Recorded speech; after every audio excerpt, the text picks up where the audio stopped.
نبی صلی اللہ علیہ وسلم کی یہ تنہائی پسندی بھی در حقیقت اللہ کی تدبیر کا ایک حصہ تھی۔ اس طرح اللہ تعالیٰ آپ کو آنے والے کار عظیم کے لیے تیار کر رہا تھا۔ در حقیقت جس روح کے لیے بھی یہ مقدر ہو کہ وہ انسانی زندگی کے حقائق پر اثر بہرحال بتا رہے ہیں۔ اچھا جی، آگے چلتے ہیں۔ ٹھیک ہے، 40 سال۔ ایک اور بات، نبی صلی اللہ علیہ وسلم کی جب عمر 40 سال کی تھی تو آپ پر وحی اتری۔ عام طور پر جتنے بھی انبیاء علیہ السلام ہیں، ان کو جب نبوت ملتی ہے تو ان کی جو ایج ہے وہ تقریباً 40 سال ہی ہوتی ہے۔ تو پتہ چلا کہ 40 سال جو ہے یہ جب ایج 40 سال ہو جاتی ہے تو اس کا بڑا ایک اہم دخل ہے۔ کیا ہو سکتی ہے اس کے اندر؟ کیا بات ہو سکتی ہے 40 سال کی ایج میں؟ جی، 40 سال کی عمر کو ہی کیوں چوز کیا جاتا ہے نبوت دینے کے لیے؟ نبی صلی اللہ علیہ وسلم کو بھی نبوت 40 سال کی عمر میں ملی۔ باقی انبیاء علیہ السلام کے بارے میں بھی آتا ہے کہ فلما بلغ اشدہ، 40 سال کی عمر میں۔ جی، کسی کے ذہن میں پارٹیسپیٹ کرنا چاہے؟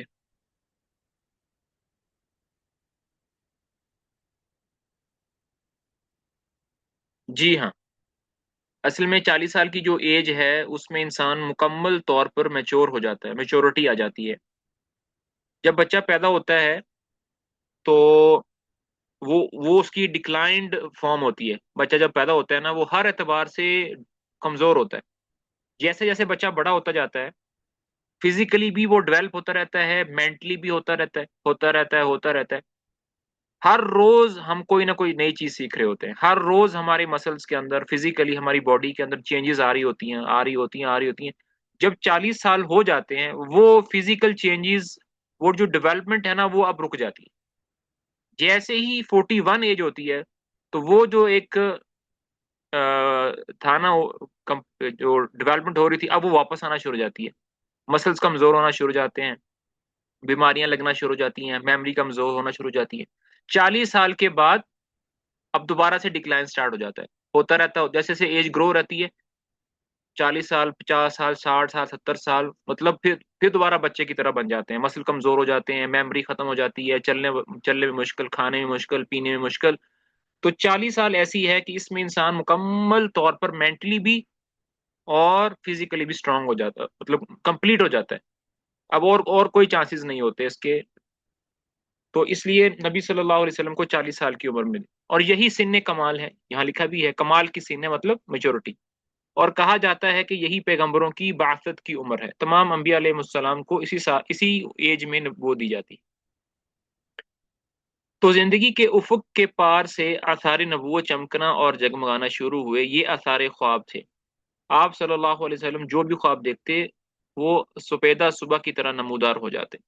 اچھا، جب ہم خدا نہ خواستہ ہم بیمار ہوتے ہیں تو ہمارے باڈی کے اندر اس کی سمٹمز پیدا ہوتی ہیں۔ مثال کے طور پر اگر نزلہ زکام ہونا شروع ہو تو رننگ نوز ہو جاتا ہے، آئیز کے مطلب تھوڑا سی جلن ہونا شروع ہو جاتی ہے۔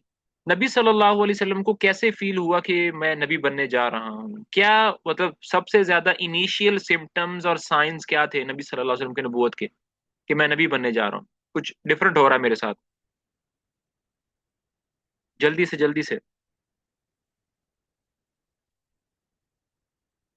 کیا ہوتا تھا نبی صلی اللہ علیہ وسلم کے ساتھ؟ بھائی یہ ون وے کلاس نہیں ہے، یہ ٹو وے کلاس ہے، انٹریکشن ہے۔ نبی صلی اللہ علیہ وسلم کو سچے خواب آتے تھے۔ مطلب خواب میں دیکھا کہ صبح بارش ہوگی تو صبح بارش ہو جاتی تھی۔ خواب میں دیکھا کہ فلاں آدمی مر گیا، صبح جب اٹھتے تھے تو اس کی ڈیتھ ہوئی ہوتی تھی۔ تو جو بھی رات کو خواب میں آتے ہوتا، وہی صبح ہو جاتا۔ یہ سب سے پہلی جو ہے نا وہ علامت تھی نبی صلی اللہ علیہ وسلم کے ہونے۔ اسی حالت پر 6 ماہ کا عرصہ گزر گیا، جو مدت نبوت کا 46واں حصہ ہے۔ یعنی سچے خواب دیکھنا 1/46 پارٹ ہے۔ سچے خواب دیکھنا نبوت کا 46واں، اور کل مدت نبوت 23 برس ہے۔ اس کے بعد جب غار حرا میں خلوت نشینی کا تیسرا سال آیا تو اللہ تعالیٰ نے چاہا کہ روئے زمین کے باشندوں پر اس کی رحمت کا فیضان ہو، چنانچہ اس نے آپ صلی اللہ علیہ وسلم کو نبوت سے مشرف کیا، اور حضرت جبرائیل علیہ السلام قرآن مجید کی چند آیات لے کر آپ کے پاس تشریف لائے۔ دلائل و قرائن، پر ایک جامع نگاہ ڈال کر حضرت جبرائیل علیہ السلام کی تشریف آوری کے اس واقعے کی تاریخ معین کی جا سکتی ہے۔ ہماری تحقیق کے مطابق یہ واقعہ رمضان المبارک کا تھا، 21ویں رات تھی، دوشنبہ کی رات میں پیش آیا۔ یعنی نبی صلی اللہ علیہ وسلم پر جب پہلی وحی اتری وہ رمضان کا مہینہ تھا، 21 کا دن تھا، اور دوشنبہ کون سا دن ہوتا ہے؟ منڈے کا، سوموار کا دن تھا، اور رات کو آیا۔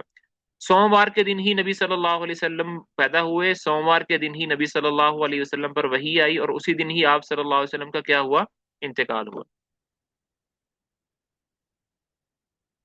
اس روز اگست کی 10 تاریخ تھی اور 610 تھا۔ قمری حساب سے نبی صلی اللہ علیہ وسلم کی عمر 40 سال 6 مہینے 12 دن، اور شمسی حساب سے 39 سال مہینے 2، یہ ان کی ایج تھی۔ اچھا جی، اس کو سکپ کرتے ہیں۔ آئیے اب حضرت عائشہ رضی اللہ تعالی عنہ کی زمانی اس واقعے کی تفصیل سنیں۔ یہ انوار لاہوت ایک ایسا شعلہ ہے جس سے کفر و ضلالت کی تاریکیاں چھٹی چلی گئیں۔ اچھا جی، یہ بخاری کی، صحیح بخاری کی سب سے پہلی حدیث ہے۔ حضرت عائشہ رضی اللہ تعالیٰ عنہ فرماتی ہیں رسول اللہ صلی اللہ علیہ وسلم پر جب وحی کی ابتدا نیند میں اچھے خواب سے ہوئی۔ آپ صلی اللہ علیہ وسلم جو بھی خواب دیکھتے وہ سپیدہ صبح کی طرح نمودار ہوتا تھا۔ پھر آپ صلی اللہ علیہ وسلم کو تنہائی محبوب ہو گئی، چنانچہ آپ غار حرا میں خلوت اختیار فرماتے اور کئی کئی رات گھر تشریف لائے بغیر مصروف عبادت رہتے۔ اس کے لیے آپ صلی اللہ علیہ وسلم توشہ لے جاتے، پھر توشہ ختم ہونے پر حضرت خدیجہ رضی اللہ تعالی عنہ کے پاس واپس آتے۔ یہاں کیا لکھا ہوا ہے؟ حضرت خدیجہ کے پاس واپس آتے۔ یہاں سے بھی ہمارا وہ گمان جو ہے مضبوط ہو گیا کہ حضرت خدیجہ رضی اللہ تعالی عنہ آپ صلی اللہ علیہ وسلم کے ساتھ نہیں جاتی تھیں، تقریباً اتنے ہی دنوں کے لیے پھر توشہ لے جاتے، یہاں تک کہ آپ صلی اللہ علیہ وسلم کے پاس حق آیا اور آپ غار حرا میں تھے۔ یعنی آپ صلی اللہ علیہ وسلم کے پاس فرشتہ آیا اور اس نے کہا پڑھو، آپ نے فرمایا میں پڑھا ہوا نہیں ہوں۔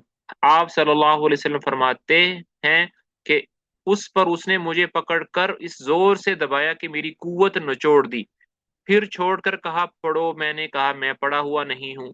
اس نے دوبارہ پکڑ کر دبوچا، میں نے پھر چھوڑ دیا، پڑھو، میں نے پھر کہا میں پڑھا ہوا نہیں ہوں۔ اس نے تیسری بار پکڑ کر دبوچا، پھر چھوڑ کر کہا اقرأ بسم ربک الذی خلق، خلق الانسان من علق، اقرأ وربک الاکرم الذی علم بالقلم۔ خیر، تو سورۃ العلق کی پہلی 5 آیات اتری۔ ان آیات کے ساتھ رسول اللہ صلی اللہ علیہ وسلم پلٹے۔ آپ صلی اللہ علیہ وسلم کا دل دھک دھک کر رہا تھا۔ حضرت خدیجہ بنت خویلد کے پاس تشریف لائے اور فرمایا مجھے چادر اڑا دو، مجھے چادر اڑا دو۔ انہوں نے آپ صلی اللہ علیہ وسلم کو چادر اڑا دی، یہاں تک کہ خوف جاتا رہا۔ یہاں پر ایک کوشچن ہے آپ لوگوں کے لیے، مے بی جنہوں نے میری سیرت کا پہلا سیشن لیا ہوگا آج سے کچھ مہینے پہلے، ان کو شاید آتا ہو۔ حضرت جبرائیل علیہ السلام نے ہمارے نبی صلی اللہ علیہ وسلم کو پکڑ کر دبوچا اور پھر چھوڑا، ایسا کیوں کیا؟ نبی صلی اللہ علیہ وسلم کو پکڑا، ان کو سینے سے لگایا اور زور سے دبایا۔ نبی صلی اللہ علیہ وسلم کہتے کہ اتنا زور سے دبایا کہ قریب تھا کہ میری جان نکل جاتی۔ 3 دفعہ ایسے دبایا اور چھوڑا، کیوں؟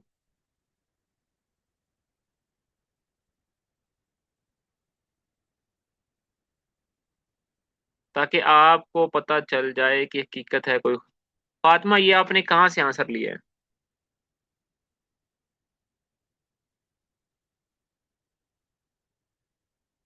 کہاں سے آنسر ملا آپ کو؟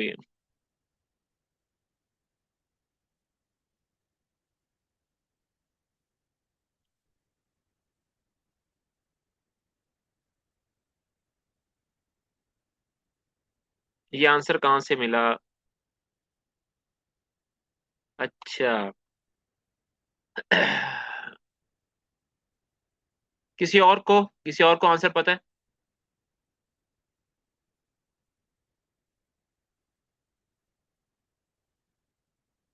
چلیں دیکھیں، نبی صلی اللہ علیہ وسلم تقریباً 6 مہینے یا 5 مہینے یا 4 مہینے غار ہرا میں رہے، اور وہاں جا کر غور و فکر کرتے تھے، تدبر کرتے تھے.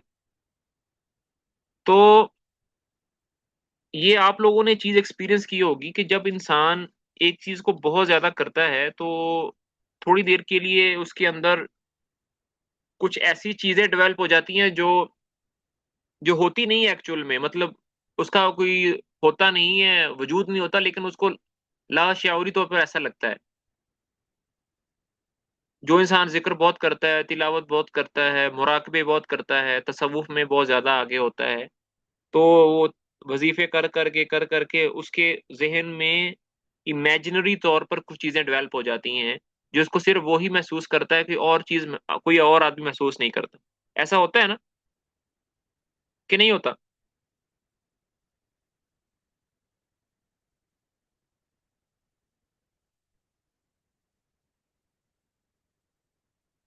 تو جبرائیل علیہ السلام نے ہمارے نبی صلی اللہ علیہ وسلم کو 3 دفعہ دبوچا اور چھوڑ دیا تاکہ ان کو یہ یقین ہو جائے کہ یہ کوئی امیجنری چیز نہیں ہے، یہ واقعی ہی میرے ساتھ ہو رہا ہے. مجھے کوئی ہے جو مجھے باہر سے کانٹیکٹ کر رہا ہے، وہ جبرائیل علیہ السلام ہے، وہ اللہ کے ایکچول فرشتے ہیں.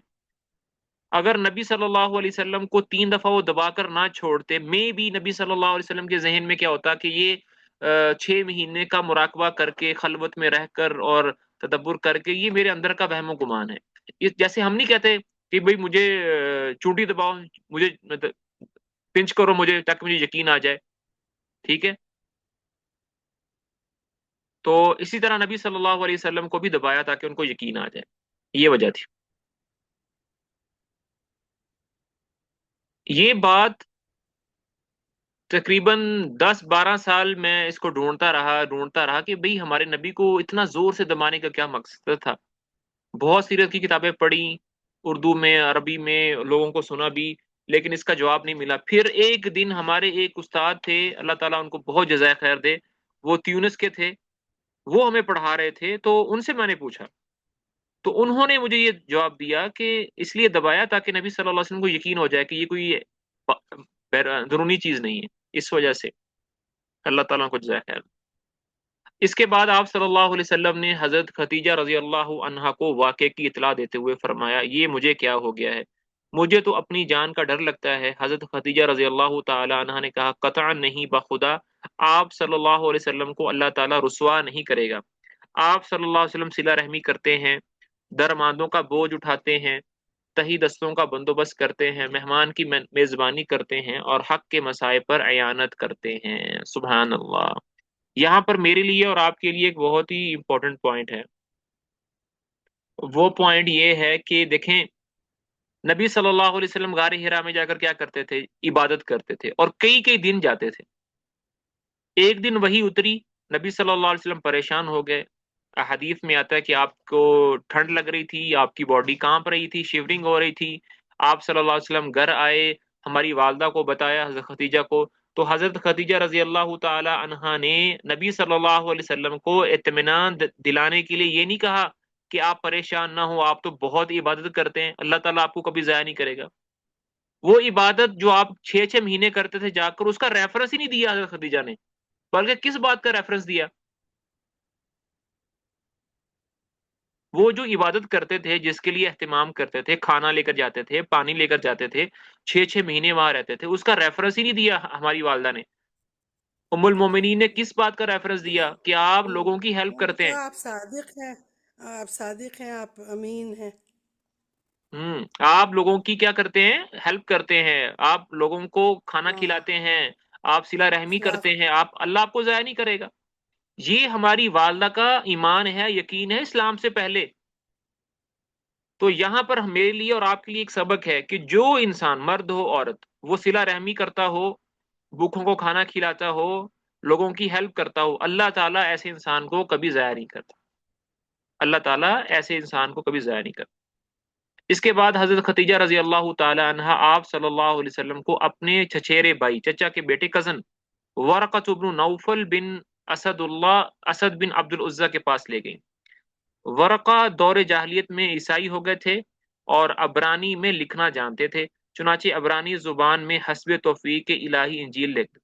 تو جو انجیل ہے، بائبل ہے، وہ بیسیکلی سریانی زبان میں اتری تھی، بعد میں اس کی ٹرانسلیشن عبرانی ہبرو میں ہوئی تھی، بعد میں پھر انگلش میں ہوئی تھی۔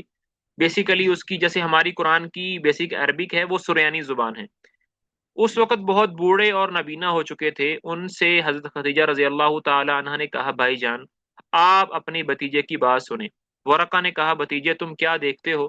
رسول اللہ صلی اللہ علیہ وسلم نے جو کچھ دیکھا تھا بیان فرما دیا۔ ایک منٹ، میں یہاں پر 1 منٹ کی بریک لوں گا۔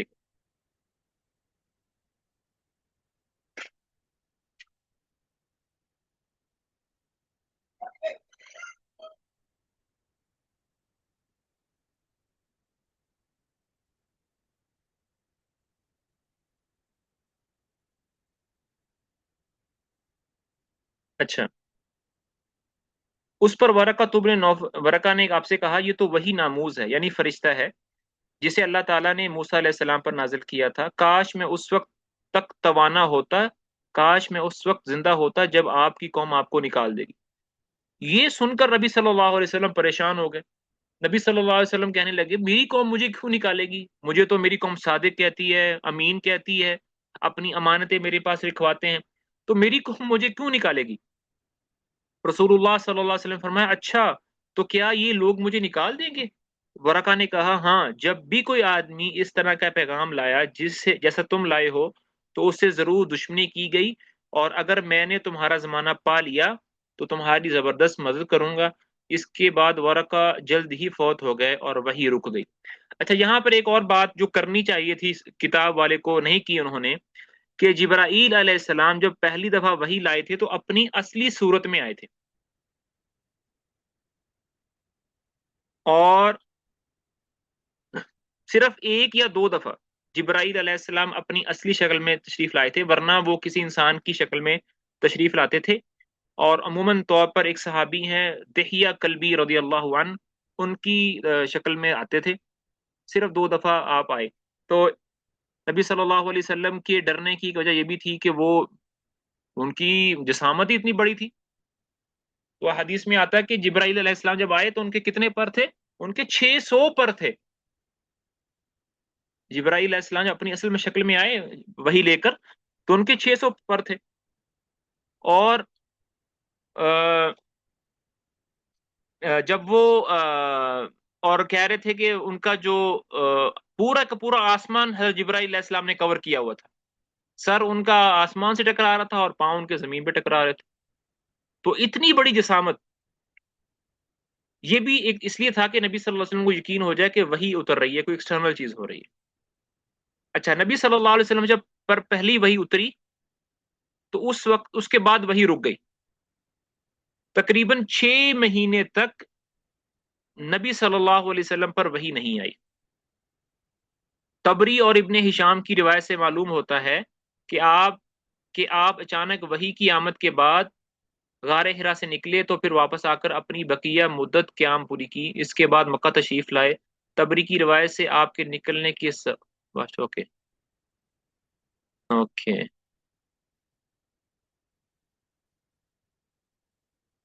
اچھا، وہی رک گئی۔ رسول اللہ صلی اللہ علیہ وسلم نے وحی کی آمد کا تذکرہ کرتے ہوئے فرمایا اللہ کی مخلوق میں شاعر اور پاگل سے بڑھ کر میرے نزدیک کوئی قابل نفرت نہ تھا، میں شدت نفرت سے ان کی طرف دیکھنے کی تاب نہ رکھتا تھا۔ اب جو وحی آئی تو میں نے اپنے جی میں کہا یہ نکارہ یعنی خود آپ شاعر یا پاگل ہیں، میرے بارے میں قریش ایسی باتیں کبھی نہ کہہ سکیں گے۔ میں پہاڑ کی چوٹی پر جا رہا ہوں، وہاں سے اپنے آپ کو نیچے لڑکا دوں گا اور اپنا خاتمہ کر لوں گا اور ہمیشہ کے لیے راحت پاؤں گا۔ یہاں پر میں ایک بہت ہی امپورٹنٹ بات کرنے لگا ہوں، اور اللہ کرے مجھے سمجھانی آ جائے۔ نبی صلی اللہ علیہ وسلم پر جب پہلی وحی اتری اس کے بعد تقریباً 6 مہینے تک دوسری وحی نہیں آئی۔ یہ جو 6 مہینے ہیں اس میں نبی صلی اللہ علیہ وسلم بہت ہی زیادہ شدت کے ساتھ وحی کا انتظار کرتے تھے، آپ کے ایکسائٹمنٹ کا لیول بہت زیادہ بڑھ گیا تھا۔ بعض روایتوں میں ایسا آتا ہے کہ نبی صلی اللہ علیہ وسلم اتنا زیادہ انتظار کرتے تھے، اتنا زیادہ انتظار کرتے تھے کہ آپ کا دل کرتا تھا کہ میں کیا کروں، کہ اپنے آپ کو پہاڑ سے نیچے گرا دوں اور کیا کر لوں، خودکشی کر لوں. صحیح ہے. یہ جو اب بات میں نے کہی ہے اس کا کچھ حصہ ٹھیک ہے، اتھینٹک ہے، اور جو آخری حصہ ہے جس میں نبی صلی اللہ علیہ وسلم یہ فرما رہے ہیں کہ میں خودکشی کر لوں، پہاڑ سے اپنے آپ کو گرا دوں، یہ یہ حصہ اتھینٹک نہیں ہے. سمجھ میں آ رہی ہے بات؟ کیونکہ نبی سے یہ بعید ہے، نبی سے یہ بعید ہے کہ وہ خودکشی کرنے پر کا اقدام کرے، کیونکہ نبی کیا ہوتا ہے، معصوم ہوتا ہے، اس سے اس طرح کی غلطی نہیں ہو سکتی. تو یہ جو بات ہے نا، اگر آپ کہیں سیرت کی کتاب میں پڑھیں یا حدیث کی کتاب میں پڑھیں، آپ کے سامنے یہ حدیث گزرے جس میں لکھا ہو کہ نبی صلی اللہ علیہ وسلم کا دل کرتا تھا کہ وہ اپنے آپ کو اوپر سے گرا لیں، تو یہ بیسیکلی نبی صلی اللہ علیہ وسلم کے الفاظ نہیں ہے، یہ ایکسپلینیشن ہے، انٹرپریٹیشن ہے کسی کسی کاتب کی جس نے اس حدیث کو پڑھ کے کی ہے. واللہ عالم. اچھا، آپ فرماتے ہیں کہ میں یہی سوچ کر نکلا کہ جب بیچ پہاڑ پر پہنچا تو آسمان سے ایک آواز سنائی دی، اے محمد تم اللہ کے رسول ہو اور میں جبرائیل ہوں. آپ کہتے ہیں کہ میں نے آسمان کی طرف اپنا سر اٹھایا تو دیکھا تو جبرائیل ایک آدمی کی شکل میں افق کے اندر پاؤں جمائے کھڑے ہیں اور کہہ رہے ہیں، اے محمد تم اللہ کے رسول ہو اور میں جبرائیل ہوں. آپ فرماتے ہیں کہ میں وہیں ٹھہر کر جبرائیل کو دیکھنے لگا اور اس شغل نے مجھے میرے ارادے سے غافل کر دیا. اب میں نہ آگے جا رہا تھا نہ پیچھے، البتہ اپنا چہرہ آسمان کے افق میں گھما رہا تھا، اور اس کے جس گوشے پر بھی میری نظر پڑتی تھی جبرائیل اسی طرح دکھائی دیتے تھے. میں مسلسل کھڑا رہا، نہ آگے بڑھ رہا تھا نہ پیچھے، یہاں تک کہ خدیجہ نے میری تلاش میں اپنے قاصد بھیجے اور وہ مکہ تک جا کر پلٹ آئے. لیکن میں اپنی جگہ کھڑا رہا، پھر جبرائیل چلے گئے اور میں بھی اپنے اہل خانہ کی طرف پلٹ آیا اور خدیجہ کے پاس پہنچ کر ان کی ران کے پاس انہیں پر ٹیک لگا کر بیٹھ گیا. یہ کچھ روایت مجھے اس پر گڑبڑ لگ رہی ہے، پتہ نہیں کیوں. اس کا حاشیہ دیکھ لیتے ہیں نمبر 7 میں. ہاں بالکل، الحمدللہ الحمدللہ، مجھے صحیح لگ رہا تھا. نمبر 7 کا حاشیہ لکھا ہے کہ تبری اور ابن ہشام آخر کا تھوڑا سا حصہ ملخص کر دیا گیا ہے. ہمیں اس روایت کی بیان کردہ تفصیلات کی صحت کے بارے میں قدر تعمل ہے. صحیح ہے، مطلب یہ اتھینٹک نہیں ہے یہ جو واقعہ سارا ہے. خیر، جبرائیل دوبارہ وہی لاتے ہیں. حافظ ابن حجر فرماتے ہیں کہ یہ یعنی وہی کی چند روزہ بندش اس لیے تھی. مطلب وہی کیوں 6 مہینے کیوں بند رہی، اس کی وجہ بتا رہے. اس لیے تھی کہ تاکہ آپ صلی اللہ علیہ وسلم پر جو خوف تھا وہی کا پہلی دفعہ وہ رخصت ہو جائے، دوبارہ وہی کی آمد کا شوق انتظار پیدا ہو جائے. چنانچہ جب حیرت کے سائے سکڑ گئے، حقیقت کے نقوش پختہ ہو گئے، نبی صلی اللہ علیہ وسلم کو یقینی طور پر معلوم ہو گیا کہ آپ خدائے بزرگ و برتر کے نبی ہو چکے ہیں، اور آپ کے پاس جو شخص آتا ہے وہ وحی کا سفیر اور آسمانی خبر کا ناقل ہے. اور اس طرح وحی کے لیے آپ کا شوق و انتظار اس بات کا ضامن ہو گیا کہ آپ وحی آئندہ وحی کی آمد پر آپ ثابت قدم رہیں گے اور اس بوجھ کو اٹھا لیں گے تو حضرت جبرائیل دوبارہ تشریف لائے. صحیح بخاری میں حضرت جابر بن عبداللہ رضی اللہ تعالی عنہ سے مروی ہے، انہوں نے رسول اللہ صلی اللہ علیہ وسلم کی زبانی بندش وحی کا واقعہ سنا. آپ فرما رہے تھے، میں چلا جا رہا تھا. اب یہ واقعہ صحیح بخاری کا ہے. میں چلا جا رہا تھا، مجھے اچانک آسمان سے ایک آواز سنائی دی. میں نے آسمان کی طرف نگاہ اٹھائی تو کیا دیکھتا ہوں، وہی فرشتہ جو میرے پاس ہرا میں آیا تھا آسمان و زمین کے درمیان ایک کرسی پر بیٹھا ہے. میں اس خوف زدہ ہو کر زمین کی طرف جھکا. پھر میں نے اپنے اہل خانہ کے پاس آ کر کہا، مجھے چادر اڑا دو، مجھے چادر اڑا دو. انہوں نے مجھے چادر اڑا دی. اس کے بعد اللہ تعالیٰ نے یا ایوہ المدثر قم فانذر وربک فکبر وثیابک فطہر والرجز فہجر تک وہی میں گرمی آ گئی اور وہ مطلب پے در پہ نازل ہونے لگی. یہاں تک ہم پڑھیں گے. تو یہاں پر ایک میرے سوال ہے میرے لیے، آپ کے لیے سوری، کہ پہلی وہی سورۃ الگ تھی، دوسری یا ایھا المدثر تھی. تو پہلی وہی کو تو سورۃ الفاتحہ کی جگہ ہونا چاہیے تھا. وہ پہلی وہی کہاں پہ لکھی ہوئی ہے، دوسری وہی جو ہے وہ کہاں پہ لکھی ہوئی ہے، یہ ایسا کیوں ہے؟ جی، جو پہلی وحی آئی تھی اس کو تو ہونا چاہیے تھا